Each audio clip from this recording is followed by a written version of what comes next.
சொல்லிட்டான். ஊருக்கு வந்துட்டியான்னு மட்டும்தான் கேட்டாரு. 3 நிமிஷம் முடிஞ்சு. மிச்சம் 17 நிமிஷம் நீ என்ன பண்ண? போன் பேசுன, தலையை சொரிஞ்ச, மூக்கணும், அவன்கிட்ட போய் இப்படி அலைஞ்ச, இங்க படுத்து கிடந்த, எல்லாம் ஓகே. அதுக்கப்புறம் நீ என்ன பண்ண? அந்த குடிமையை வாயாலே எப்படின்னே சொல்லு. நான் காட்டுமா? அதுக்கப்புறம் நீ என்ன பண்ணேன்னு உள்ளதான், இங்க இல்ல, எது உள்ள இருந்தேன்னு பாத்தியா?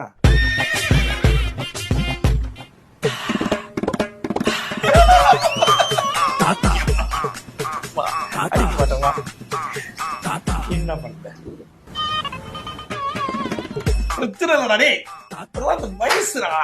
பண்றதுதான்டா, எல்லாரும் இதை கடந்துதான் வந்திருப்பாங்க. சொல்லு. அவரு கிடைக்கல. எங்க இங்க ஆபீஸ்க்குள்ள எங்கேயுமே டவர் கிடைக்கல. உள்ள பாத்ரூம்குள்ள வீடியோ காலுக்கு நல்லா டவர் கிடைச்சிச்சா? ராகவன்ட்ட நல்லா காட்டினியா?